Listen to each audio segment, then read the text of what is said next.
اعوذ باللہ من الشیطان الرجیم بسم اللہ الرحمن الرحیم الحمد للہ رب العالمین وصلی اللہ علی محمد وآلہ الطاہرین.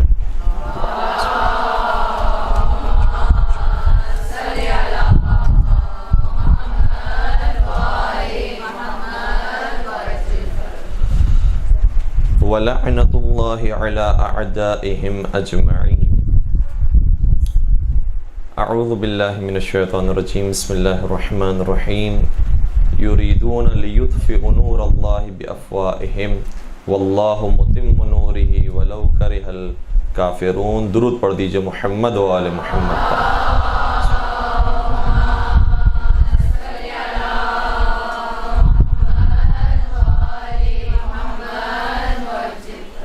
چونکہ ہمارے پاس 2 ہفتوں کا وقت موجود ہے، انشاءاللہ اس ہفتے بھی آپ کی خدمت میں ہوں گی اور انشاءاللہ آئندہ ہفتے بھی، تو ایک تسلسل کو قائم کرنے کے لیے 7ویں سرکار امام موسیٰ کاظم علیہ السلام کی سیرت کے حوالے سے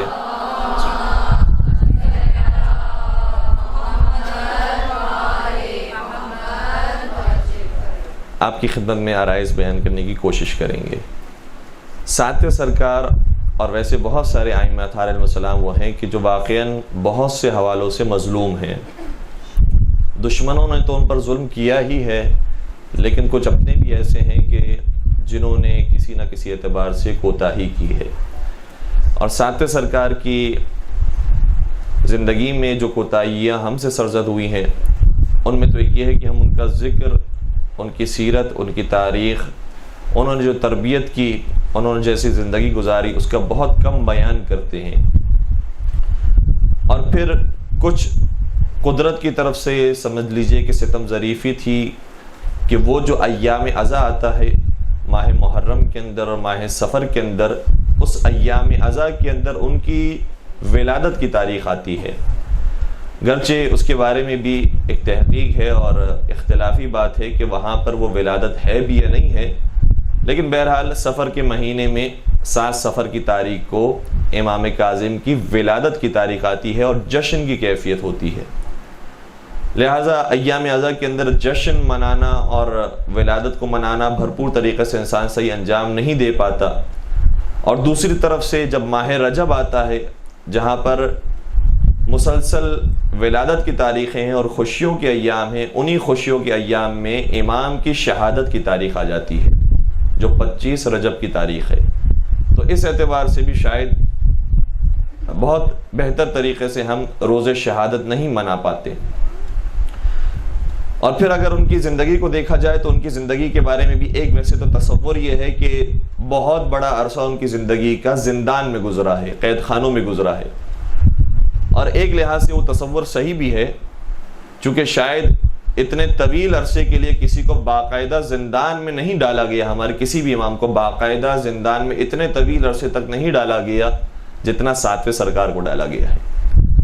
لیکن عجیب بات یہ ہے کہ 7ویں امام کو جتنا مدت امامت ملا ہے، اور مدت امامت کے بارے میں آپ بہتر جانتے ہیں کہ جب پہلے والے امام کی شہادت واقع ہو جائے تو اس کے بعد امامت شروع ہو جاتی ہے اس امام کی، اور اس وقت باقی رہتی ہے کہ جب تک یہ خود شہادت نہ پا جائیں. یہ جو مدت امامت کا پیریڈ ہے یہ تمام ائمہ میں سب سے زیادہ امام موسیٰ کاظم علیہ السلام کو نصیب ہوا. اور یہ ایک عجیب بات ہے، ورنہ ہم مولا کائنات کے بارے میں اس قدر بیان کرتے ہیں، امام حسن کے بارے میں بیان ہوتا ہے، مولا حسین کے بارے میں تو بہت شدت کے ساتھ کربلا کا پورا واقعہ بیان ہوتا ہے جو ان کی امامت کے زمانے میں پیش آیا ہے. پھر امام سید سجاد کے حوالے سے بیان ہوتا ہے، حتیٰ امام باقر، امام صادق، سب کے بارے میں بیان ہوتا ہے. لیکن جو مدت امامت کا پیریڈ ہے وہ عجیب بات یہ ہے کہ امام کاظم کو سب سے زیادہ نصیب ہوا. اور اگر کوئی جانتا ہو کہ کتنا نصیب ہوا ہے انہیں تو بتائیے کتنے عرصے تک انہوں نے امامت کی، کتنے عرصے تک مولا امامت کے فرائض کو انجام دیتے رہے. 35 سال تک. اور ایک اور امام ہیں کہ جن کے بارے میں ہے اور تاریخ واقعی یہی کہتی ہے کہ انہوں نے بھی 35 سال تک امامت کے فرائض انجام دیے. وہ دوسرے امام کون ہیں؟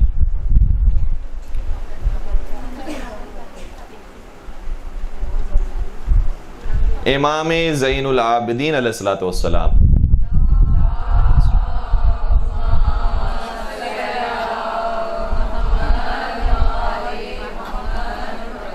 تو وہ دو امام جن کے بارے میں شاید سب سے زیادہ تصور یہ ہے کہ انہوں نے تو بیماری کے عالم میں، انہوں نے تو قید خانے میں، انہیں تو موقع ہی نہیں ملا کام کرنے کا، انہیں تو موقع ہی نہیں ملا پیغام پہنچانے کا، انہوں نے تو موقع ہی نہیں ملا تبلیغ کرنے کا.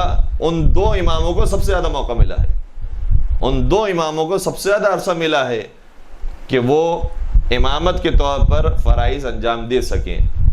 اور ویسے تو یہ کہنا بھی غلط تھا، ہمارا پہلے ہی سوال جو تھا وہ بھی غلط تھا کہ سب سے زیادہ عرصہ امامت کس کو نصیب ہوا ہے. وہ امام نہ کاظم کو نصیب ہوا ہے، نہ امام سجاد کو نصیب ہوا ہے، بلکہ امام زمانہ عجل اللہ تعالی فرج الشریف کو نصیب ہوا ہے.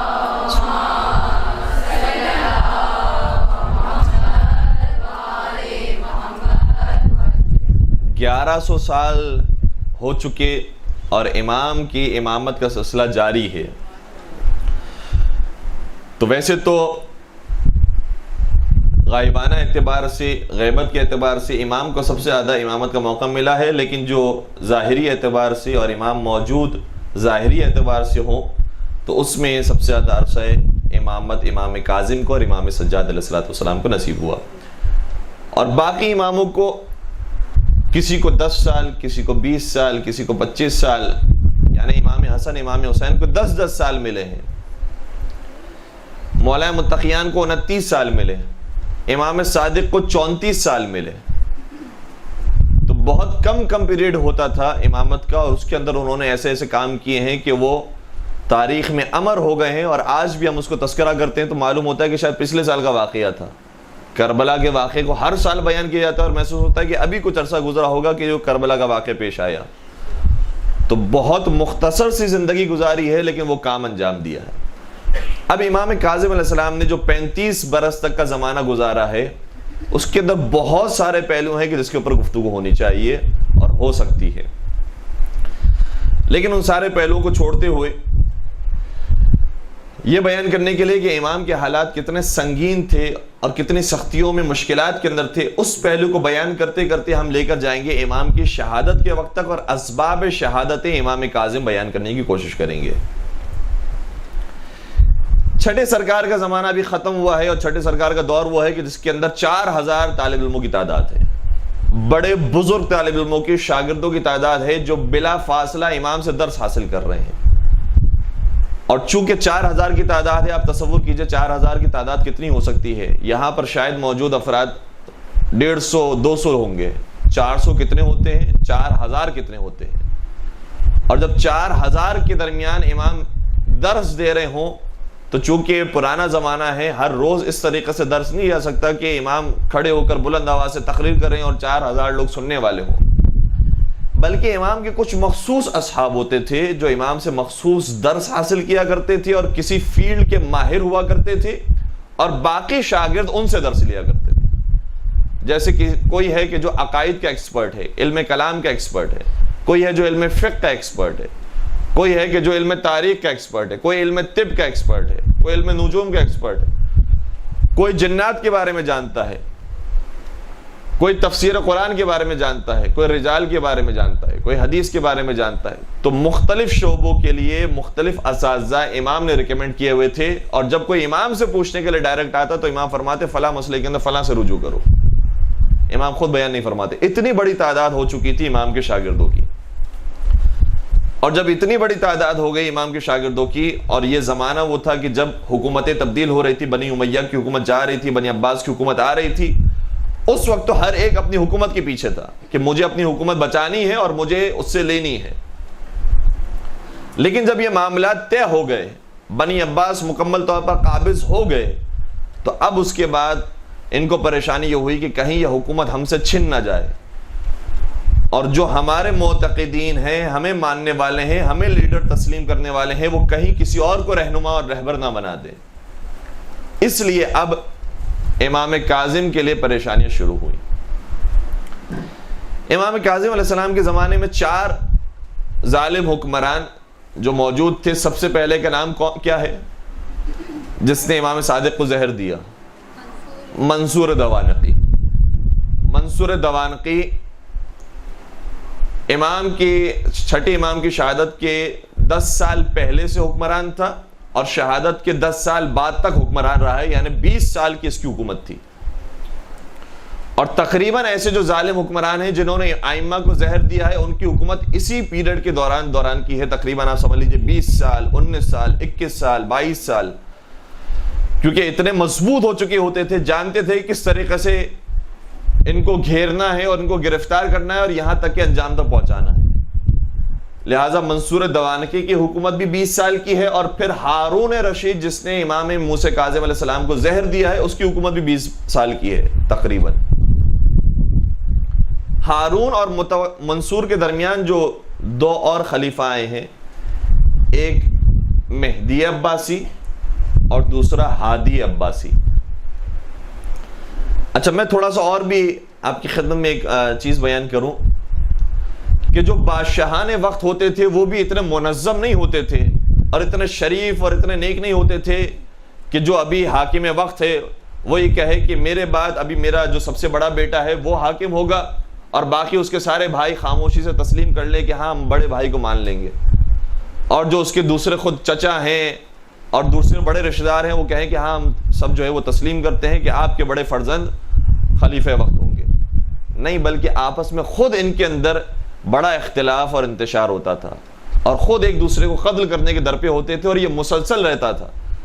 صرف ہم نے تو امین اور مامون کا واقعہ سنا ہے، لیکن یہ شروع ہی سے سلسلہ چلا آیا ہے کہ ہر ایک دوسرے کو قتل کرنے کے در پہ ہوتا تھا تاکہ اسے حکومت مل جائے. چنانچہ منصور نے بھی اپنے بھائی کو یا قتل کروایا ہے یا فرصت سے استفادہ کیا ہے، ورنہ اس کے بھائی نے کہا تھا کہ میرا بیٹا بنے گا حاکم. جو صفوہ اس سے پہلے کا حاکم ہے اس نے کہا تھا کہ میرا بیٹا بنے گا، لیکن منصور نے اسے صفوہ ہی کی زندگی میں قتل کروا دیا یا وہ مر گیا، اور اس کے بعد وصیت اپنے نام پہ کروا لی کہ مجھے حاکم بنایا ہے صفوہ نے. چنانچہ اس طریقے سے منصور کو حکومت ملی. پھر منصور بھی چاہتا تھا کہ میرا بڑا بیٹا بنے. جب اس کو بنا لیا گیا تو اس کے جو بھائی تھے اور جو رشتہ دار تھے انہوں نے پھر اسی طریقے سے رکاوٹیں قائم کی کہ اس کو نہ مانا جائے. تو یہ سلسلہ بہت آسانی سے نہیں بنتا. میں کیوں بتا رہا ہوں یہ بات؟ بتانے کی وجہ یہ ہے کہ منصور کا جو بیٹا ہے، بڑا بیٹا، وہ تو ویسے حاکم بنا جس کا نام مہدی ہے، مہدی عباسی. منصور کے بعد مہدی عباسی آیا، بڑا بیٹا تھا منصور کا. اور پھر منصور کے بعد ہادی بھی بنا کہ جو مہدی کا بڑا بیٹا تھا، لیکن ہادی کے بعد اس کا بیٹا نہیں آیا حکومت پر، بلکہ اس کا بھائی ہارون آیا. ہارون کے بعد بھی جو اس کا بڑا بیٹا تھا امین، وہ بھی حکومت پر کچھ عرصے رہا اور پھر چلا گیا، پھر مامون آ گیا. تو یہ اس طریقے سے انسان نہ سوچے کہ ہر وقت جب بھی کوئی دوسرا حاکم آیا ہے اور اس کے بعد کا حاکم آیا ہے وہ ہمیشہ بیٹا ہوتا تھا پہلے والے کا. نہیں، کبھی بھائی ہوتا تھا، کبھی چھوٹا بیٹا ہوتا تھا، کبھی بڑا بیٹا ہوتا تھا، اور آپس میں اس طرح سے خلفشار ہمیشہ سے رہے خاندانوں کے اندر. اور میں تو عجیب بات آپ کی خدمت بیان کروں کہ ظالم حکمرانوں کے خاندان میں کیا، ائمہ کے خاندان میں رہا ہے یہ مسئلہ، اور وہ بھی ابھی اس کی مثال آئے گی. کئی ساری ویسے تو مثالیں ہیں کہ حسد کرنے والے لوگ ہر جگہ پر موجود ہوتے ہیں، اور یہ تو تاریخ بشریت جو شروع ہوئی ہے حضرت آدم علیہ السلام سے، ان کے بیٹوں میں آپس میں حسد ہو گیا، بھائی بھائی پر حسد ہو گیا. تو یہ حسد تو ہر وقت موجود ہے کہ میں آگے بڑھوں، میں حاصل کروں ساری چیزیں، اور دوسرا یہ چیز حاصل نہ کرے، چاہے اس کے اندر ظرفیت پائی جاتی ہے، اس کے اندر صلاحیت موجود ہو، تب بھی میں حاصل کروں. تو قابیل نے حابیل کو قتل کیا اسی حسد کی وجہ سے. برادران یوسف نے یوسف علیہ السلام کو کنویں میں پھینکا اور طرح طرح کی تکلیفیں دی اسی حسد کی وجہ سے. اور خاندان کو اور دیکھیے تو پسر نوح ہے جو نوح علیہ السلام پر ایمان نہیں لے کر آتا، نہیں مانتا اپنے باپ کو. نوح علیہ السلام اولو العزم نبی ہے، 950 سال تک تو صرف تبلیغ کی ہے، قرآن کریم یہ کہتا ہے، لیکن اس کے باوجود بیٹا ایسا نافرمان نہیں مانتا. اسی طریقے سے جناب لوط علیہ السلام، جناب نوح علیہ السلام کی ہمسروں کے بارے میں کہ جو قرآن کریم نے کہا ہے، نہیں مانا انہوں نے. تو ہم ظالم حکمرانوں کے خاندان کی کیا بات کریں، انبیاء اور ائمہ کے خاندان میں کچھ ایسے افراد تھے جو اماموں کو نہیں مانتے تھے. اس لیے یہ ایک جو سلسلہ میں نے آپ کی خدمت بیان کیا کہ اس طریقے سے ہوتے ہوتے حکومت ہارون رشید تک پہنچی ہے کہ پہلے منصور رہا، پھر مہدی عباسی رہا، مہدی عباسی کی حکومت 10 سال کی تھی، پھر ہادی عباسی جو مہدی کا بیٹا تھا وہ حاکم بنا، تقریباً 1 سال کی اس کی حکومت تھی، اور ظاہراً کہا جاتا ہے کہ ہارون نے اسے مروا دیا اور قتل کروا دیا، اس کے بعد وہ خود حاکم بن گیا جو اس کا ہادی کا بھائی تھا۔ پھر ہارون کی حکومت تقریباً 20 سال تک باقی رہی۔ اب یہاں پر ہمیں ویسے تو بہت سارے موضوعات کھل سکتے ہیں، اور انشاءاللہ اگر موقع ملا تو آئندہ گفتگو کے اندر کسی حد تک بیان کرنے کی کوشش بھی کی جائے گی۔ یہ جو نام کا سلسلہ بھی آ رہا ہے اس کے اندر بھی ایک منطق پوشیدہ ہے۔ یہ وہ نام ہے کہ جو ہمارے اماموں کے نام تھے۔ ہادی ہمارے امام کا نام ہے، 10ویں سرکار کا نام۔ مہدی ہمارے امام کا نام ہے، 12ویں سرکار کا نام۔ منصور بھی لقب آیا ہے امام زمانہ کا۔ یہ سارے وہ نام تھے کہ جو کسی پالیسی کے تحت رکھے جا رہے تھے تاکہ لوگوں کو اس طرف راغب کیا جائے کہ جس مہدی کا تم انتظار کر رہے ہو یہی تو مہدی ہے، اس کے ہاتھوں پہ بیعت کرو، یہ جو کہے ویسے عمل کرو، جنگ کے لیے نکل جاؤ، یہ جیسا کہے ویسا کرتے جاؤ۔ پھر مہدی کے انتقال کے بعد ہادی نام رکھا گیا کہ نہیں یہ وہ مہدی نہیں تھا، اصل یہ ہادی ہے، اور اس طریقے سے پالیسی کھیلی گئی۔ کچھ عوام جو سادہ لو افراد تھے وہ ان کی باتوں میں آ بھی گئے اور بیعت بھی کرتے رہے اور انہیں صحیح طریقے سے اپنا حقیقی معنوی امام بھی مانتے رہے، لیکن بہرحال ان کی حرکتیں اتنی زیادہ واضح اور آشکار بھی تھیں کہ ایسے ایسے بات کھلتی گئی کہ کتنے قتل و غارت گری کے اندر آگے ہیں، شراب نوشی کے اندر آگے ہیں، محرمات کے اندر آگے ہیں، جس کے بعد پتہ چل گیا کہ یہ جانشین رسول تو نہیں ہو سکتا۔ اب ہماری جو گفتگو تھی وہ یہ تھی کہ امام کی شہادت کے اسباب کیا ہیں، ہارون رشید نے امام کو کیسے شہید کیا اور کیوں شہید کیا۔ وجوہات ایک تو وہ ہیں جو ہمارے تصور کے اندر ہے، وہ اپنے مقام پر ٹھیک ہیں کہ چونکہ امام حقیقی دین حقیقی شریعت کو عام کر رہے ہیں کہ جو ہارون کی سوچ کے خلاف ہے، لہذا امام کو شہید کر دیا، یہ تو ایک واضح سی بات ہے۔ لیکن کچھ ایسی نکات ہیں، کچھ ایسی جزئی باتیں ہیں کہ جس کی رعایت نہ کرنے کی وجہ سے امام کو شہید کر دیا گیا۔ اب بہت تفصیلی ہیں باتیں ساری، لیکن میں اس کو بہت زیادہ خلاصتاً آپ کی خدمت بیان کرنے کی کوشش کر رہا ہوں۔ امام کا ایک رشتہ دار اور قریبی رشتہ دار چچا زاد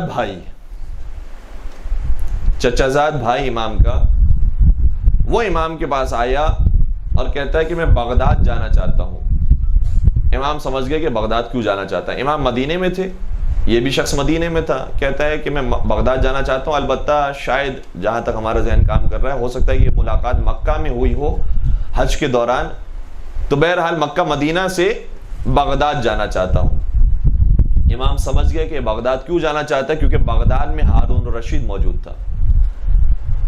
اچھا اسے کیسے پتا چلا کہ میں ہارون رشید کے پاس جاؤں گا تو میری ملاقات بھی ہو جائے گی، پھر میں ایسی باتیں کروں گا کہ جس کے بعد ہارون مجھے انعام دے گا اور میری زندگی بہتر ہو جائے گی، اور پھر میں اس کے اندر وہ والی باتیں کروں گا کہ مثال کے طور پر امام کاظم آپ کے خلاف منصوبہ بنا رہے ہیں اور آپ کو قتل کرنے کی کوشش کر رہے ہیں اور سازش کر رہے ہیں، اور بالآخر حکومت امام کے ہاتھوں میں چلے جائے گی، لہٰذا آپ الرٹ ہو جائیں۔ یہ ساری باتیں ہارون رشید کو جا کر کیسے یہ کہہ سکتا ہے کہ جبکہ یہ تو ایک علوی خاندان سے تعلق رکھتا ہے، یہ سادات رسول میں سے ہے، یہ کیوں جا کر بات کہہ رہا ہے؟ اس کے پیچھے ایک پوری ہسٹری ہے۔ در حقیقت ہارون رشید اور جتنے بھی حکمران آئے ہیں ان سب کے بڑے بڑے اور بہترین وزیر اور مشیر ہوا کرتے تھے۔ حاکم شام کے جس نے حکومت کی اتنے عرصے تک اور مولا متقیان کی شان میں ناسزا بکتا رہا، وہ خود اکیلا نہیں ہے، اس کی ایک پوری ٹیم ہے، اس کے پیچھے بہترین مشورہ دینے والے لوگ موجود ہیں کہ تمہیں کس طریقے سے اپنی حکومت کو قائم رکھنا ہے، کس طریقے سے تمہیں دشمن کا مقابلہ کرنا ہے، اور اس میں سب سے بڑا نام عمر بن عاص کا، عمر ابن عاص کا نام سب سے بڑا ہے کہ جو مشیر خاص ہے حاکم شام ہے۔ اسی طریقے سے ہر حاکم کے مشیر ہوا کرتے تھے۔ مامون الرشید کے بڑے بہترین مشیر تھے، ہارون کے بڑے بہترین مشیر تھے۔ ان مشیروں کے اندر بھی پھر آپس میں حسد کی کیفیت ہوتی تھی کہ میں زیادہ قریب ہوں ہارون کے، مجھے زیادہ نوازا جائے ہارون کی طرف سے اور میرا زیادہ مقام و مرتبہ ہو۔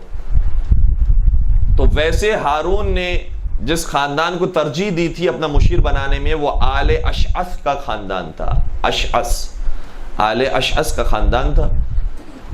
اور یہ جو شخص ہے کہ جو حسد کرنے والا تھا، اور یہ بھی بہرحال کسی نہ کسی درجے پر تھا مشیروں کے، اس کا تعلق بنی یا آل برمکی سے تھا. برمکی خاندان سے اس کا تعلق تھا. اور یہ آپس میں حسد کی وجہ سے ایک دوسرے کے بارے میں سوچا کرتے تھے کیسے اس کو ختم کیا جائے، کیسے بتایا جائے کہ نہیں وہ تم سے خیانت کر رہا ہے اور میں حقیقت میں تمہارا وفادار ہوں. یہ ثابت کرنے کے لیے اسے ایک چیز مل گئی. جو برمکی خاندان سے تعلق رکھتا تھا اس کا نام ہے یحییٰ بن خالد برمکی. یحییٰ بن خالد برمکی. اس نے جو اشعث خاندان سے تعلق رکھنے والا تھا اس کے بارے میں جان لیا کہ وہ اندر سے عاشق اہل بیت ہے، وہ اندر سے امام مانتا ہے تو امام کاظم کو امام مانتا ہے. چنانچہ منصوبہ بنانا شروع کیا کہ ہارون جو تم جس کو بڑا اپنا وفادار سمجھ رہے ہو وہ وفادار نہیں ہے، حقیقت میں تم سے خیانت کرنے والا ہے. لہذا اس منصوبے کو عملی کرنے کے لیے جہاں اس نے بہت سارے کام کیے، اس میں سے ایک کام یہ کیا کہ ایک دعوت منعقد کی اور اس میں پوچھا کہ مجھے یہ بتاؤ کہ امام کاظم کے خاندان میں سب سے زیادہ فقیر، نادار اور مفلس کون ہے؟ تو نام بتایا گیا علی بن اسماعیل بن جعفر صادق. کون؟ امام صادق کا پوتا علی بن اسماعیل بن جعفر صادق. کہا کہ یہ وہ ہے کہ جو بہت نادار ہے، فقیر ہے. بس اتنا سوال پوچھا اور سمجھ گیا کہ مجھے کام کیا کرنا ہے. کسی طریقے سے علی بن اسماعیل سے ملاقات کی. اسماعیل کون ہے؟ اسماعیل کو تو آپ جانتے ہوں گے، جس سے پورا اسماعیلیہ فرقہ بنا، جو چھٹے امام کا سب سے بڑا بیٹا ہے. حضرت اسماعیل وہ خود اپنے مقام پر درست تھے، لیکن جو نسل چلی ان میں دو بیٹے تھے اسماعیل کے. ایک کا نام محمد، جس کو اسماعیل کے بعد امام مانتے ہیں، محمد بن اسماعیل، اور اس کا بھائی ہے علی بن اسماعیل. یہ علی بن اسماعیل کے بارے میں بات بیان ہو رہی ہے. البتہ بعض روایتوں میں علی بن اسماعیل کی جگہ محمد بن اسماعیل کا نام بھی آیا ہے، لیکن بہرحال علی بن اسماعیل کا نام زیادہ تر روایتوں کے اندر آیا ہے. یہ علی بن اسماعیل کے پیچھے آیا کیونکہ وہ جانتا تھا کہ اس خاندان میں جو فقیر ہے، جو سب سے زیادہ نادار ہے، وہ یہ شخص ہے. اس کے پاس آیا اور ملاقات کی اور کہا کہ تم امام کاظم کے راز کی باتیں مجھے بتاؤ، اور بتاؤ کہ کس طریقے سے ان کو انجام تک پہنچایا جائے، اور کوئی ایسی خبر دو کہ جو میں نے نہ سنی ہو اور کوئی نہ جانتا ہو. اس نے بتانا شروع کیا کہ یہ امام کاظم ایسے کام کر رہے ہیں مدینے میں اور ایسے انجام دے رہے ہیں، اپنے منصوبے کو اس طرح سے عملی کر رہے ہیں. ساری باتیں اس نے بتانا شروع کی. بڑا چوک گیا اور حیران ہوا. کہا کہ یہ سب باتیں ایسی ہیں کہ جو کام کیے، ان ساری باتوں کو تم بنفس نفیس ہارون رشید کو بتانا، اور چونکہ یہ کام یحییٰ بن خالد برمکی نے انجام دیا تھا، لہٰذا اس کی گریڈنگ بڑھ جائے گی ہارون رشید کے سامنے. یہ ساری اس طریقے سے ہر ایک اپنے مفاد کے اندر کام کر رہا ہے. چنانچہ علی بن اسماعیل نے کہا کہ ٹھیک ہے، میں بات بتانے کے لیے تیار ہوں، مجھے کتنا مال ملے گا. مثال کے طور پر انہوں نے بتایا بھی، اور روایت میں آیا بھی آخر میں، بعض روایت اس کے اندر بھی اختلاف ہے، بعض روایتوں کے اندر آیا کہ ہارون نے پھر اسے 2 لاکھ درہم دیے تھے. اس چغل خوری کہیں، شکایت کہیں، جاسوسی کہیں، اس کام کے 2 لاکھ درہم دیے، اور بعض روایتوں کے مطابق 1 لاکھ درہم دیے. تو یہ کہتا ہے امام کے پاس آ کر کہ میں جانے کی اجازت چاہتا ہوں آپ سے. کیوں آ رہا ہے یہ امام سے ملاقات کرنے کے لیے؟ بغیر ملاقات کے چلا جائے، بغداد پہنچ جائے؟ نہیں، یہ نہیں جا سکتا امام کو بتائے بغیر. اس لیے کیونکہ امام کاظم اور امام صادق علیہ السلام کی سیرت یہ رہی تھی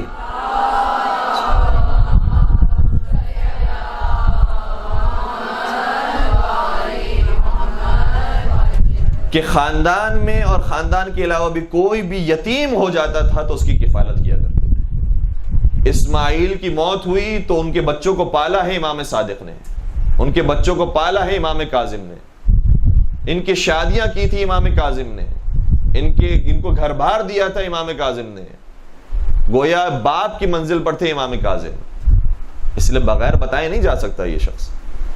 کہتا ہے کہ مولا میں جانے کی اجازت طلب کرتا ہوں، جانا چاہتا ہوں کہ میں بغداد میں جاؤں اور وہاں پر جا کے کچھ کاروبار کروں۔ امام نے کہا کہ جانے کی ضرورت کیا ہے، یہیں پر تم اپنا کام کرو۔ کہا کہ نہیں، میں اتنا مقروض ہو گیا ہوں، مجھ پر اتنا قرض کا دباؤ ہے کہ مجھے جانا ضروری ہے تاکہ وہاں بغداد جو اتنا بڑا کیپٹل بن گیا ہے وہاں سے جا کر کمائی حاصل کرو۔ امام نے کہا جتنا تیرا قرض ہے ہم سب ادا کریں گے، بلکہ تیری جو کوئی حاجت اس کے علاوہ بھی ہو وہ بھی پوری کریں گے، لیکن تو وہاں نہ جا۔ کیونکہ امام علم غیب اپنے مقام پر، ایک عام انسان بھی تجربے کار ہو جائے، بزرگ ہو جائے، سمجھدار انسانوں سمجھ جاتا ہے کہ کس کا کیا مقصد ہے، جانے کی کیا وجوہات ہیں۔ امام نے کہا ہم ساری تیری حاجت یہیں پر پوری کریں گے، تو رک جا۔ کہا کہ نہیں، میں بہت ضروری کام ہے وہاں پر، میں جائے بغیر نہیں رہ سکتا، آپ کو نہیں معلوم کہ میرے گھر میں کیا مسائل ہیں اور یہ ہے وہ ہے۔ امام نے باقاعدہ اسی وقت اسے 4000 درہم اور 300 دینار عطا کیے۔ بہت بڑی رقم تھی یہ 300 دینار، آج بھی اگر کسی کو دے دیا جائے تو ایک آسانی سے ایک مکان خرید سکتا ہے۔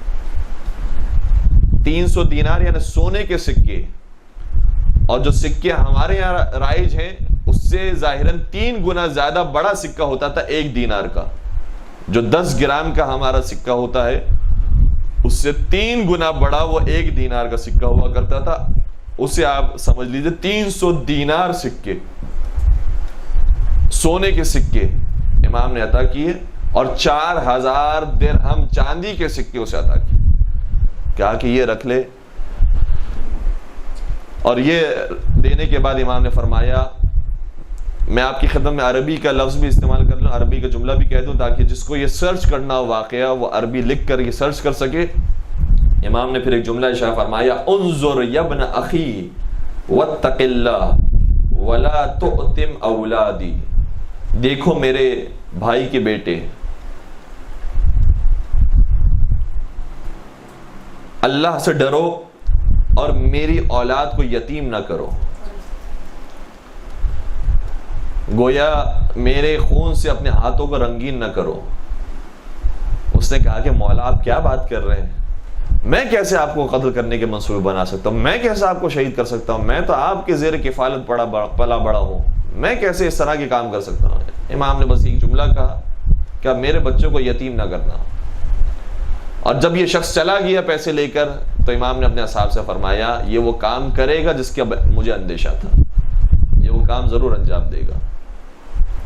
چنانچہ پھر یہ علی ابن اسماعیل بغداد پہنچتا ہے، یحییٰ ابن خالد برمکی کے ذریعے اس کی ہارون الرشید سے ملاقات ہوتی ہے۔ ہارون الرشید کو سلام پیش کرتا ہے، اے خلیفۃ المسلمین تجھ پر سلام، اور ساتھ ساتھ ایک جملہ کہتا ہے کہ مجھے یہ سمجھ نہیں آتا کہ اس حکومت میں ایک خلیفہ ہے یا 2 خلیفہ ہیں۔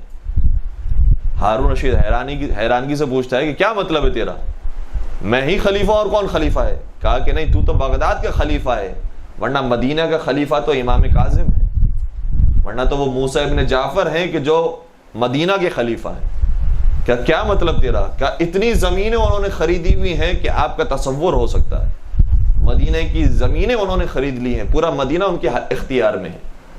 بیت المال سے مختلف مقامات سے خمس کے پیسے اتنے آتے ہیں کہ بیت المال ان کا چھلک رہا ہے۔ ان کے مختلف جگہوں پر وکیل موجود ہیں کہ جو ان کی جانب سے خمس کے پیسے یا مختلف نذورات کو، ہدایہ کو وصول کرتے ہیں اور امام تک پہنچاتے ہیں۔ اور ابھی انہوں نے ایک باغ ایسا اتنا قیمتی اور بہترین باغ خریدا کہ جس کی قیمت 30,000 دینار تھی، اور جب اس کا سودا ہو گیا اور امام قیمت دینے کے لیے گئے، یا امام کا کوئی نمائندہ گیا قیمت دینے کے لیے 30,000 دینار، تو اس مالک نے کہا کہ یہ پرانے سکے ہیں، مجھے نئے سکے چاہیے، مجھے اچھی کوالٹی کے سکے چاہیے۔ تو جب یہ نمائندہ امام کے پاس پیغام لے کر آئے، امام نے کہا کوئی بات نہیں، وہ پرانے سکوں کو چھوڑ کر نئے بہترین سکے جیسے وہ کہہ رہا ہے اسی طرح کے سکے دو۔ یعنی یہ بتانا یہ چاہ رہا تھا کہ امام کے پاس اتنا مال ہے کہ وہ سکے بھی ہیں اور یہ سکے بھی ہیں، اتنا پیسہ موجود ہے۔ آپ یہ سمجھ رہے ہیں کہ پوری حکومت کے آپ حاکم اور امیر ہیں، آپ کو خبر ہی نہیں کہ مدینے میں کیا ہو رہا ہے۔ جب اس قسم کی اطلاع، اور یہ تو وہ اطلاعات ہے کہ جو روایت کے اندر آئی ہے، نہ جانے اور کتنی چغل خوریاں اور کتنی باتیں اس نے تھی جو بیان کی، البتہ ایسی بھی بات نہیں ہے کہ اس نے ساری جھوٹی باتیں بیان کی، بہت حد تک اس نے صحیح بات بیان کی۔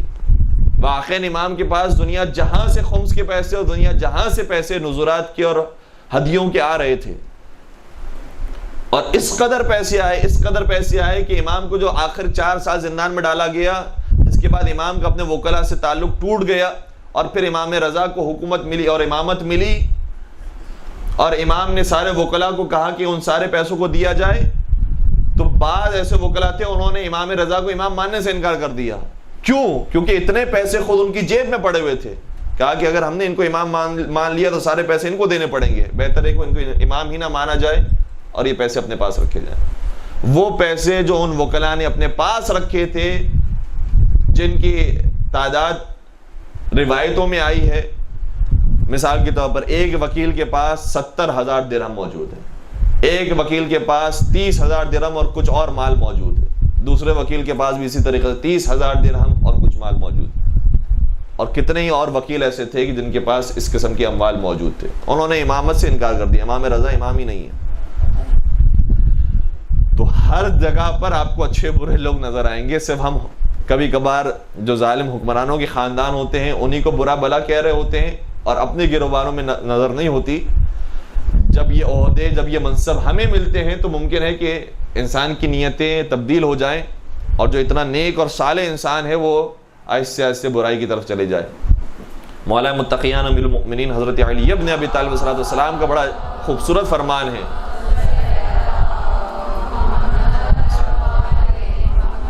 نہج البلاغہ میں ایک جملہ مولانا نے استعمال کیا، فرمایا ما اسلموا ولکن استسلموا واسروا الکفر۔ یہ نہ سمجھو کہ یہ اسلام لے کر آئے تھے، انہوں نے تو اسلام کا لباس اوڑھا ہوا ہے، اور جہاں انہیں موقع ملے گا وہ لباس اتار دیں گے اور اپنا کفر ظاہر کریں گے۔ تو کبھی کبھار ہم سمجھ رہے ہوتے ہیں کہ بڑے مسلمان اور مؤمن ہیں، لیکن جب موقع ملتا ہے تو یہ اسلام کا لباس، یہ ایمان کا لباس اتار دیتے ہیں، اور پھر انسان کو پتہ چلتا ہے کہ اصل میں اندر سے فطرت کیا ہے، اندر سے اس کی انسانیت کیسی ہے۔ چنانچہ علی ابن اسماعیل نے اسی طریقے سے ساری باتیں ہارون الرشید کو بتائی۔ ہارون الرشید نے 1,00,000 درہم یا 2,00,000 درہم اس کو انعام میں دیے، لیکن جب انعام دینے کے لیے لوگ پہنچے، یعنی جو اس کے کارندے تھے وہ پہنچے اس کے گھر میں، علی ابن اسماعیل کے گھر پہنچے تو دیکھا کہ علی ابن اسماعیل مر رہا تھا، اور روایتیں اس کے اندر تھوڑی سی مختلف ہیں۔ بعض میں ہے کہ بیت الخلاء کے اندر تھا اور اس کو ایک ایسی عجیب بیماری لگی کہ جس کے بعد اسے موت آنے لگی، اور بعض روایتوں کے اندر ہے کہ بستر پر موجود تھا اور اسے موت آنے لگی، اور جب اس کی خدمت میں پیش کیے گئے یہ 1,00,000 یا 2,00,000 درہم، تو اس نے کہا کہ ان پیسوں کا کیا فائدہ جبکہ ملک الموت میرے سامنے آ گیا۔ تو یہ بھی ہوتا ہے کہ نہیں معلوم کہ انسان کو موت کب آ جائے۔ جس دنیا کے پیچھے بھاگ رہا ہوتا ہے نہ دنیا حاصل ہوتی ہے نہ آخرت حاصل ہو پاتی ہے۔ ایک درود پڑھ دیجئے محمد و آل محمد۔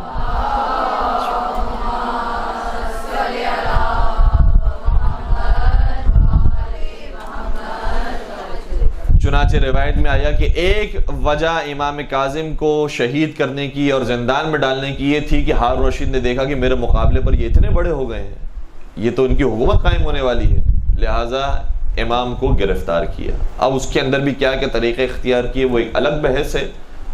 دوسری ایک اور وجہ میں آپ کی خدمت بیان کروں، ہشام ابن حکم کا نام شاید آپ میں سے کسی نے سنا ہوا ہو۔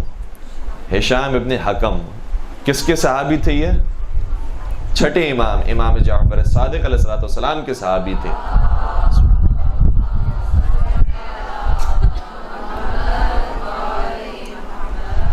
اور ہشام ابن حکم یہ پہلے اہل بیت کے چاہنے والے نہیں تھے، بلکہ خود بہت بڑے مناظرہ کرنے والے تھے اور ہر ایک کو شکست دیا کرتے تھے۔ لیکن جب بتایا گیا کہ امام صادق ایسے ہیں کہ جو اپنے زمانے کے بڑے عالم دین ہیں، اگر تم انہیں قائل کر دو، انہیں شکست دے دو تو سمجھو کہ سب کو شکست دے دی۔ چنانچہ امام صادق سے مناظرہ کرنے کے لیے آیا تھا، اور مناظرے میں جب خود شکست کھا گیا تو امام کا مرید بن گیا اور امام کا چاہنے والا بن گیا۔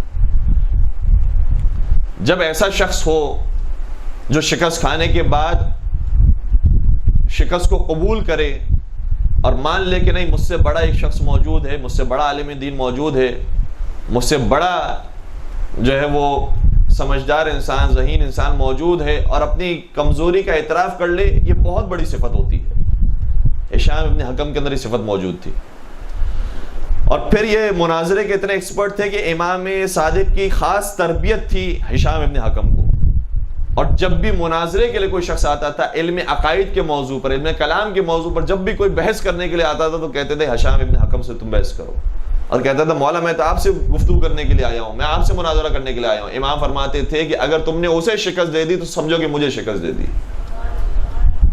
اس منزل پر فائز تھے ہشام ابن حکم، بہترین مناظرہ کرنے والے، اور بہت ساری روایتیں ان سے ہم تک پہنچی ہیں، اور جس لیول کی وہ روایتیں ہیں وہ بھی معلوم ہوتا ہے، خود روایت بتا رہی ہوتی ہے کہ وہ راوی کس لیول کا ہے۔ امام صادق کی شہادت کے بعد امام کاظم کا زمانہ آیا، ہشام ابن حکم موجود تھے، زندہ تھے۔ جب یہ ایسا زمانہ، سختیوں کا زمانہ شروع ہو گیا تو امام کاظم نے ہشام ابن حکم کو منع کیا، کہا کہ اب تقیہ کا دور ہے، لہذا تم مناظرے نہیں کرو، تم گفتگو عام اس طریقے سے دین کے موضوع پر، امامت کے موضوع پر گفتگو نہ کیا کرو۔ اس نے بھی احتیاط کی، ہشام ابن حکم نے بھی بہت احتیاط سے کام لیا، اور تقریباً خانہ نشینی کی زندگی گزارنے لگے۔ لیکن یہی یحییٰ ابن خالد برمکی، جس کا میں نے پہلے بھی نام لیا کہ جو ہارون کا مشیر، اس نے کہا کہ میں کس طریقے سے اپنی وفاداری مزید ثابت کروں ہارون رشید کے سامنے کہ یقین ہو جائے کہ میں اس کا ہی ماننے والا، اسی کا چاہنے والا ہوں۔ پتہ چل گیا کہ ہشام ابن حکم وہ ہے کہ جو امام کاظم کا بڑا وفادار ہے، اور ہشام ابن حکم سے دوستی بڑھانا شروع کی۔ چونکہ پرانا زمانہ ہے، یہ بھی امکان موجود ہے کہ ہو سکتا ہے کہ وہ یحییٰ ابن خالد برمکی کا نام تو سنا ہوا ہو کہ کوئی ہے جو مشیر ہے ہارون رشید کا، لیکن اس کی شکل و قیافہ کیا ہوتا ہے، اس کی قد و قامت کیا ہے، وہ نہیں پتا، لہٰذا آپس میں دوستی ہو گئی۔ اور ایک مرتبہ مناظرے کی ایک محفل یحییٰ ابن خالد برمکی نے منعقد کی۔ اس محفل میں خاص بات یہ تھی کہ جہاں بڑے بڑے علماء موجود تھے، وہیں پردے کے پیچھے ہارون الرشید بھی موجود تھا، اور یہ سب آپس میں مناظرہ کر رہے تھے کسی نہ کسی موضوع پر۔ ویسے تو شروع میں موضوعات مختلف تھے، لیکن بہرحال ہوتے ہوتے بات امامت کے موضوع تک پہنچ گئی۔ کسی نے جوابات دیے، لیکن جواب سے دوسرے لوگ قانع نہیں ہو سکے، مطمئن نہیں ہو سکے۔ کہا گیا کہ ہشام ابن حکم کو بلایا جائے اس موضوع پر مناظرہ کرنے کے لیے۔ ہشام نے منع کیا کہ نہیں، میں اب جانا چاہتا ہوں کوفہ، میں جانا چاہتا ہوں مدینہ، چھوڑنا چاہتا ہوں، تو میں مناظرے کے لیے نہیں آ سکتا۔ لیکن اتنا اصرار کیا، خود یحییٰ ابن خالد برمکی نے کہا کہ کیا بات ہے، کیوں نہیں آتے ہو، آ جاؤ، کوئی ایسا مسئلہ نہیں، ہم جیسے ہی لوگ موجود ہیں۔ چنانچہ اسے بالآخر بلایا گیا۔ اس مناظرے کے اندر امامت کے موضوع پر گفتگو شروع ہوئی۔ ایک مرتبہ سوال کیا ہشام ابن حکم سے، ہوتے ہوتے یہاں تک سوال پہنچا کہ بتاؤ کہ علی ابن ابی طالب کے بارے میں تمہارا کیا عقیدہ ہے؟ کہا کہ وہ امام تھے، مفترض الطاعہ تھے۔ کیا اس کے بعد کا جو امام ہے؟ کہا کہ وہ بھی مفترض الطاعہ ہے، یعنی ان کی بھی اطاعت کرنا ضروری ہے، واجب ہے، وہ جو حکم دے میں مانوں گا۔ یہ ہوتے ہوتے بات یہاں تک پہنچے کہ آج کے دور میں امام کون ہیں، تو بتایا کہ موسیٰ ابن جعفر ہیں۔ کہا کہ اگر وہ حکم دے تو وہ انسان کو تسلیم کر لینا چاہیے۔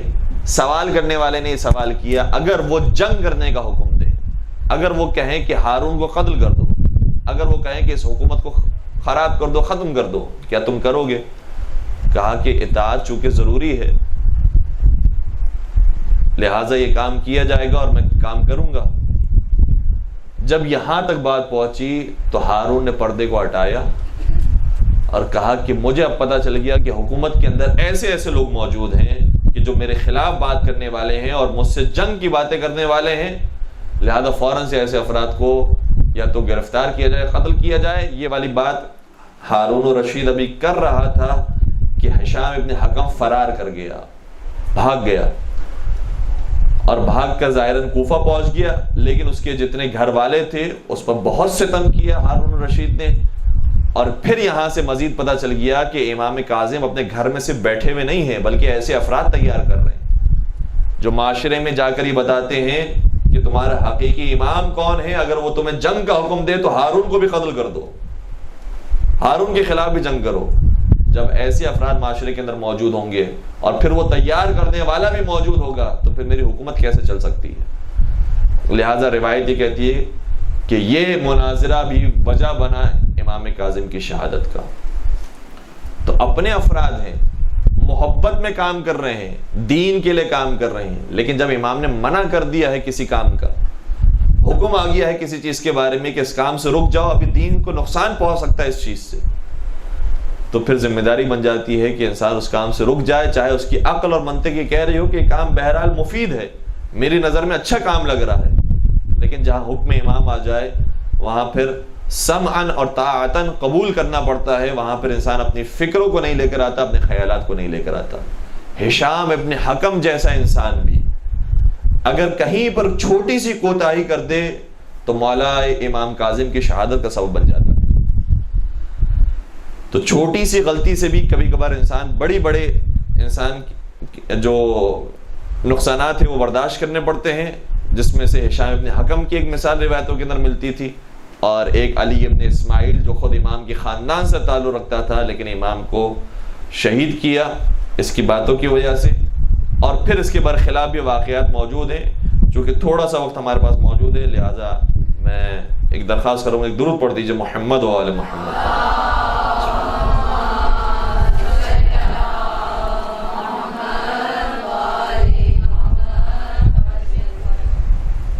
یہ تو اب ایک طرف کی باتیں ہو گئی کہ امام کے خاندان کے لوگ بھی امام کا ساتھ نہیں دے رہے، امام کے صحابی بھی امام کی بات نہیں سن رہے اور ساتھ نہیں دے رہے، تو کہیں یہ تصور نہ آ جائے کہ ہر کوئی امام کے خلاف تھا اور ہر کوئی اپنی منمانی کر رہا تھا اور ہر ایک کو اپنی دنیا عزیز تھی۔ میں دوسرے اعتبار کی بھی آپ کی خدمت میں مثالیں پیش کروں کہ دوسری طرف کی بھی باتیں موجود ہیں۔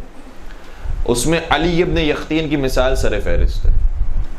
علی ابن یختین ظالم حکومت کے اندر کام کر رہا ہے، ہارون کی حکومت میں کام کر رہا ہے، ہارون الرشید کی حکومت میں کام کر رہا ہے، لیکن اس کے باوجود اتنا وفادار ہے کہ امام جو کہتے ہیں ویسا عمل کرتا ہے۔ وضو میں کہا کہ وضو اب ہمارے طریقے سے نہیں کرنا، اہل سنت کے طریقے سے کرنا، ویسے کرنے کے لیے تیار ہو گیا۔ بار بار امام کو تحفے تحائف بھجواتا ہے، لیکن امام نے کہا کہ یہ تحفہ تم اپنے پاس ہی رکھو، یہ تمہیں کام آئے گا، قبول کر لیا۔ اور کچھ دن کے بعد ہارون نے، چونکہ چغل خوری کی گئی تھی علی ابن یختین کے بارے میں بار بار کی گئی، تو ہارون نے پوچھا کہ وہ لباس جو میں نے تمہیں کچھ دن پہلے دیا تھا وہ کہاں ہے؟ کہا کہ میں نے طاقچے پہ بڑے حفاظت سے رکھا ہوا ہے، جبکہ وہ پہلے امام کو بھجوا چکا تھا۔ امام نے واپس کیا تھا، کہا تھا اس کی حفاظت کرنا، یہ تمہیں کام آئے گا، لہٰذا وہ اپنے پاس رکھ لیا۔ امام کے ایسے وفادار کہ امام سے جب ملاقات کرنے کے لیے آتے ہیں، امام کہتے ہیں میں تجھ سے ملاقات نہیں کر سکتا، سمجھ گیا مجھ سے کوئی کوتاہی ہوئی۔ کہا کہ مولا جب آتا تھا آپ کے پاس، آپ سے ہمیشہ ملاقات ہوتی تھی، اب کیوں مجھے ملاقات کی اجازت نہیں ہے؟ تو خادم سے بہت زیادہ اصرار کیا، یہاں تک کہ ملاقات ہوئی۔ امام نے بیان کیا کہ دیکھ، ایک شیعہ جب تیرے پاس آیا تھا اپنا کام لے کر تو تو نے بھی یہی جواب دیا تھا میرے پاس وقت نہیں ہے تیرے لیے۔ جب تمہارے در پر کوئی شیعہ آئے تو یہ نہ سمجھو کہ شیعہ آیا ہے، یہ بلکہ سمجھو کہ اس کا امام آیا ہے، اور یہ سمجھ کے اسے جواب دو۔ چنانچہ وہ علی ابن یختین مادی اعتبار سے بھی اس منزل پر فائز تھے، معنوی اعتبار سے بھی اس منزل پر فائز تھے، لیکن اس کے باوجود مدینے کا سفر کرتے ہیں، وہاں پہنچتے ہیں، وہاں جا کر معافی مانگتے ہیں، اپنے چہرے پر وہ اس کے تلوے کا داغ لیتے ہیں، اور پھر امام کی خدمت میں آتے ہیں کہ مولا دیکھیں اس نے معاف کر دیا، اب آپ بھی معاف کر دیجیے۔ تو کچھ ایسے چاہنے والے بھی تھے۔ جبکہ علی ابن یختین کے بارے میں تو ہم سنتے رہتے ہیں، علی ابن یختین کو کیسے حکومت کے اندر حصہ مل گیا۔ خود علی ابن یختین کا جو باپ ہے یختین، یہ بنی عباس کے لیے کام کرتا تھا، اور بنی عباس کے لیے نہ صرف کام کیا ہے بلکہ قیام میں حصہ لیا ہے، اتنا حصہ لیا، اتنا بھرپور حصہ لیا کہ بنی امیہ والے اس کے پیچھے لگ گئے تھے، تو یہ کوفہ سے فرار کر کے مدینہ آ گیا۔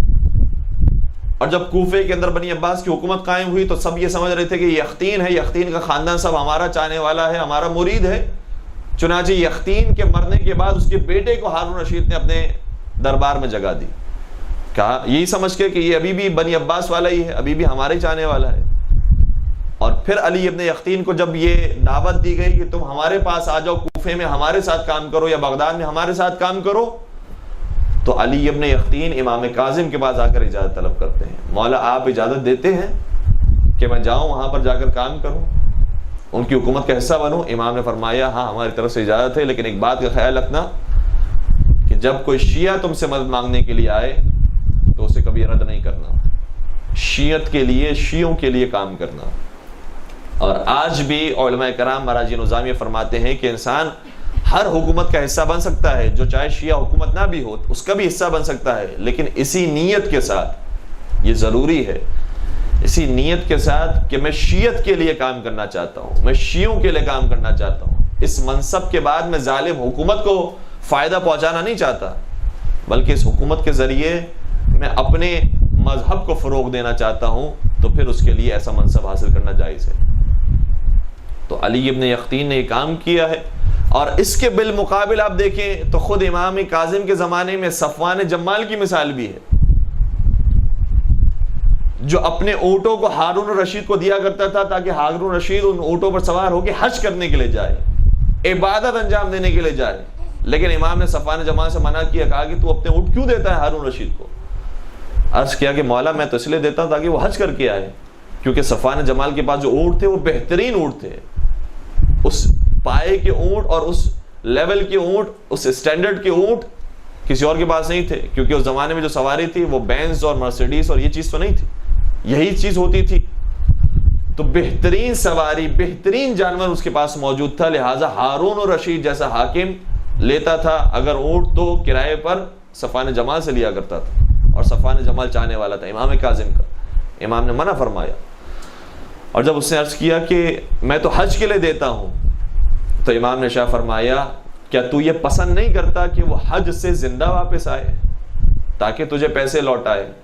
کہا کہ ضرور میں تو یہ پسند کرتا ہوں کہ وہ مجھے اپنے پیسے لوٹائیں۔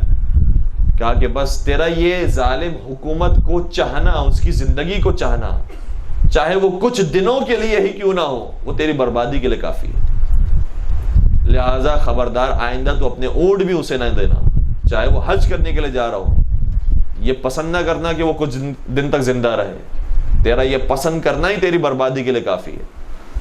اور بڑا مشکل تھا اگلے سال اس کے لیے منع کرنا، جب ہارون رشید نے دوبارہ معلوم کیا کہ مجھے اس سال بھی اونٹ چاہیے، تو کہا کہ میں بوڑھا ہو چکا ہوں، یہ کاروبار میں نے چھوڑ دیا ہے، اور اب وہ اسٹینڈرڈ کے اونٹ آپ کے معیار کے مطابق نہیں رہے ہیں۔ لیکن یہ ساری باتیں ہارون بھی سمجھ گیا، ہارون نے کہا کہ کوئی بات نہیں ہے سوائے اس کے کہ تیرے امام نے تجھے منع کیا ہے، اور اگر تیرا وہ سابقہ نہ ہوتا میرے ساتھ تو میں تجھے قتل کر دیتا۔ تو ایسی ایسی ذمہ داریاں صحیح ہیں اصحاب ائمہ نے، اس زمانے کے شیعوں نے تو امام کی بارگاہ میں انہوں نے کوئی مقام پایا ہے۔ صرف ایسا نہیں کہ آج کے زمانے میں شیعہ جو ہے وہ مشکلات کے اندر، اس زمانے میں جب امام موجود تھے، ظاہر تھے، اس زمانے میں بھی شیعوں نے بہت مشکلوں کے ساتھ اپنی ذمہ داریوں کا ادا کیا ہے اور امام کو راضی کیا ہے اور امام کے حکم پر اطاعت کی ہے۔ کئی ساری اور باتیں تھیں لیکن بس شاید ہمارا وقت 4:30 بجے تک ہے، 5 بجے تک، اچھا تو ہمارے پاس کچھ وقت ہے، ایک اور درود پڑھ دیجئے محمد و آل محمد۔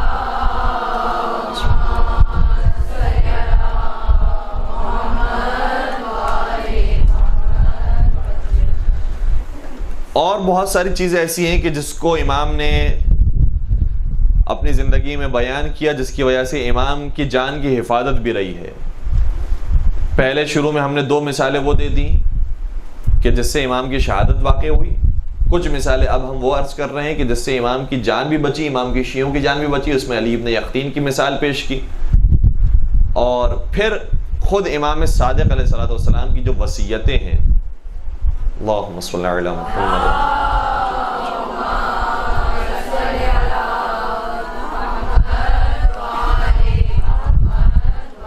اس کا بھی بڑا کردار تھا، کیونکہ جیسے ہی منصور حکومت پر آیا ہے اور سمجھ گیا کہ اگر ہمیں اپنی حکومت مضبوط کرنی ہے، ہم تو حسین کا نام لے کر حکومت پر آئے ہیں، ہم تو کربلا کا نام لے کر حکومت پر آئے ہیں، ہم تو یہ اہل بیت کا نام لے کر حکومت پر آئے ہیں، لہٰذا جو ہمارے سب سے بڑا دشمن ہے وہ یہی کربلا والے ہی ہیں، وہ یہی اہل بیت ہیں، کیونکہ اگر لوگ اہل بیت کی طرف چلے گئے تو ہماری حکومت چلے جائے گی، لہٰذا انہوں نے سب سے زیادہ نقصان پہنچایا اہل بیت کو. اور یہ بھی ایک عجیب بات ہے جو تاریخ میں ملتی ہے, شاید سن کر تعجب ہوگا, کہ منصور بنی عباس کی حکومت سنبھالنے سے پہلے ذاکر حسین تھا. بنی امیہ کے دور میں کربلا کے واقعات سنایا کرتا تھا کہ دیکھو بنی امیہ والوں نے یہ کیا ہے اہل بیت کے ساتھ, سادات رسول کے ساتھ یہ کیا ہے. رلایا کرتا تھا لوگوں کو مولا حسین کے مصائب سنا کر, اور مولا حسین کی مظلومیت سنا کر بیان کر کے یہ رلانے والا تھا, اور اس کا کوئی تعلق پہلے حکومت سے نہیں تھا. یہ تو بعد میں ذریعے بنے ہیں اور پھر بعد میں آہستہ آہستہ اپنے سیاست کے ذریعے حکومت حاصل کری ہے. ورنہ بنی امیہ کے دور میں گلی کوچوں میں جا کر, گاؤں شہر میں جا کر یہ سنایا کرتا تھا کربلا کے واقعات کو کہ دیکھو یہ کیا ہے اہل بیت رسول کے ساتھ بنی امیہ نے, لہذا بنی امیہ کو ختم کیا جائے. اور جب بنی امیہ ختم ہو گئی اور خود اقتدار پر آ گئے تو اہل بیت پر سب سے زیادہ ستم ڈھانے والے یہ لوگ تھے. تو منصور دوانقی جب شہید کرتا ہے امام صادق کو, تو پھر ساتھ ساتھ یہ بھی کہتا ہے, اتنا بڑا یہ ملعون ہے, یہ کہتا ہے کہ جو امام صادق نے وصی بنایا ہے اپنا, وصیت کی ہے جس کے نام پر, اس کو بھی قتل کر دو. اور پھر وہ حاکم مدینہ کا جواب آتا ہے کہ میں کیا کروں, میں اسے قتل نہیں کر سکتا. کہا کیوں قتل نہیں کر سکتا؟ کہا کیونکہ وصی اگر بنایا ہے تو اس میں سب سے پہلا نام آپ ہی کا ہے. امام صادق کی پھر یہ سیاست تھی کہ 5 اپنے وصی بنائے تھے, اس میں سب سے پہلا وصی منصور کو بنایا تھا. جانتے تھے امام کے کیا ہونے والا ہے میرے بعد. چنانچہ امام صادق نے جو 5 وصی بنائے, سب سے پہلے منصور دوانقی, میں وصیت کرتا ہوں میرا وصی منصور دوانقی. پھر کہا دوسرا نام سلیمان ظاہراً نام تھا کہ جو حاکم مدینہ کا نام ہے, اس کا نام. پھر حمیدہ خاتون کا نام جو خود امام کی زوجہ تھی. پھر عبداللہ ابن افتحی کا نام جو امام کے اسماعیل کے بعد بڑے بیٹے تھے. اور پھر امام کاظم کا نام. اور یہ وصیت نامہ جب آہستہ سے مشہور ہوا اور لوگوں کو پتہ چلنا شروع ہوا, منصور دوانقی تو کسی طریقے سے ہو ہی نہیں سکتا امام صادق کا خلیفہ, امام صادق کا جانشین, یہ تو ہو ہی نہیں سکتا. حاکم مدینہ یہ تو خود قتل کرنے والا ہے, یہ کیسے ہو سکتا ہے؟ اور اس کے بعد پھر حمیدہ خاتون, یہ خاتون ہے, اور خاتون نہ نبی ہوتی ہے نہ امام ہو سکتی ہے, لہذا یہ بھی نہیں ہو سکتی. اور پھر عبداللہ افتحی اور امام کاظم میں سے کسی کو امام تسلیم کرنا تھا شیعوں کو. اور پھر یہ امام کی سیاست تھی اور ذہانت تھی. کچھ لوگ وہ تھے کہ جو یہ وصیت نامہ پڑھ کر تقریباً سمجھ گئے کہ کون ہوگا, جیسے ابو حمزہ صومالی کے بارے میں ملتا ہے کہ وہ سمجھ گئے. اور کچھ لوگ وہ تھے کہ جنہوں نے باقاعدہ آ کر چیک کیا, پہلے عبداللہ افتحی کو آ کر چیک کیا کہ یہ واقعاً امام ہیں, یہ علم غیب جانتے ہیں, یہ مشکل مسائل کو حل کر سکتے ہیں. اور جب وہاں سے کوئی مطمئن کنندہ جواب نہیں ملا تو پھر امام کاظم کے پاس آئے. بہت سارے لوگ وہ تھے کہ جو عبداللہ افتحی کی وجاہت دیکھ کر, اس کے روب کو دیکھ کر, اور انسان اگر لباس کو اچھا کر لے تو لوگ اسے آیت اللہ سمجھنے لگتے ہیں, تو اسی طریقے سے اس نے اپنے لباس کو جیسے رکھا تھا اور جو اس کا انداز تھا, شاہانہ انداز یا جو بھی انداز تھا, اس کو دیکھ کر بہت سارے تو اسی کے مرید ہو گئے کہ ہاں اب امام صادق کے بعد یہی امام ہے. لیکن جو سمجھدار لوگ تھے, جو امام کے خاص الخاص اصحاب تھے, انہوں نے سوالات پوچھے اور اس کے جوابات جب عبداللہ افتحی کو نہ آئے تو فوراً وہاں سے نکل آئے. ان میں کون تھے؟ ان میں مومن طاق کا نام اور ہشام ابن سالم کا نام ملتا ہے ایک روایت کے اندر. یہ روایت بہت تفصیلی روایت ہے, واقعہ پڑھنے کے قابل ہے روایت. مومن طاق اور ہشام ابن سالم یہ دونوں امام کے, یہ دونوں عبداللہ افتحی کے پاس سے نکلتے ہیں اور پھر موسیٰ کاظم کے پاس جاتے ہیں. وہاں جا کر حاضر ہوتے ہیں, وہاں اپنے سوالات پیش کرتے ہیں. امام اس کے سوالات سے پہلے ان کے جوابات دیتے ہیں اور پھر علم غیب کی باتیں بیان کرتے ہیں. ساری باتوں سے مطمئن ہو جاتے ہیں, سمجھ جاتے ہیں کہ امام صادق کے بعد امامت ان کو ملی ہے, امام یہ ہے. سنیں گے اب کیا ہوا.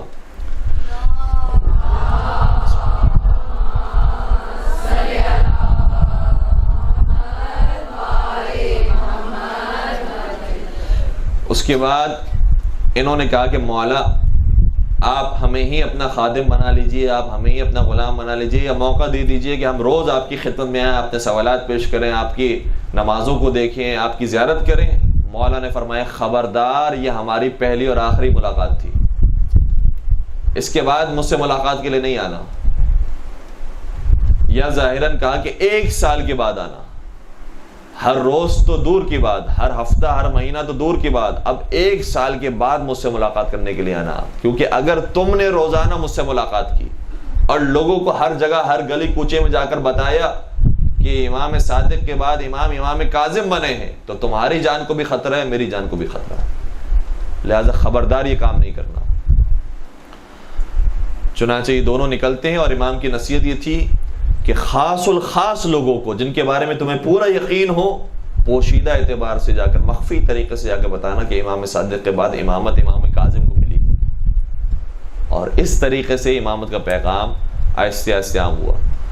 تو بڑی مشکلات سہی ہیں آئمہ نے، اور پھر جا کر ہم تک یہ پیغام پہنچا ہے، بہت زیادہ تکالیف انہوں نے سہی ہیں اس دین کو بچانے کے لیے، شریعت کو صحیح طریقے سے پہنچانے کے لیے، اور اس کے بعد ہم تک پہنچی ہے۔ واقعاً اس شریعت کی ہمیں قدر کرنی چاہیے، اور جتنا اس کے لیے ہم کام کر سکیں، دین کے لیے، اہل بیت کے لیے، محمد و آل محمد کے لیے، قرآن کے لیے، جتنا ہم کام کر سکیں کام کرنے کی کوشش کرنی چاہیے۔ انشاءاللہ پروردگار توفیق دے کہ ہم اس مرحلے کو بطریق احسن انجام دے سکیں، اور انشاءاللہ اسی طریقے سے علوم محمد و آل محمد کو پھیلانے کی ہم سب کو توفیق عطا فرمائے، ہماری نسلوں کے اندر یہ سلسلہ جاری و ساری فرمائے، جو باتیں ہم کہتے ہیں اس پر خود عمل کرنے کی بھی توفیق عطا فرمائے، علم اور عمل دونوں میدانوں کے اندر ہمیں کامیابی نصیب فرمائے، دنیا اور آخرت میں ہمیں کامیابی نصیب فرمائے۔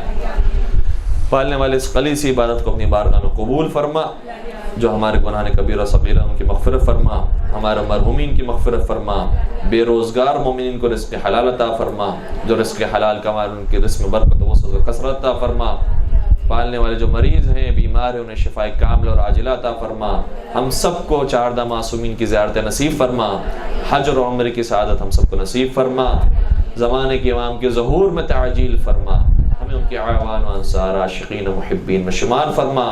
ربنا تقبل منا انك انت السميع العليم وتب علينا انك انت التواب الرحيم برحمتك يا ارحم الراحمين، برحمتك يا ارحم الراحمين، وصلى الله على محمد وآله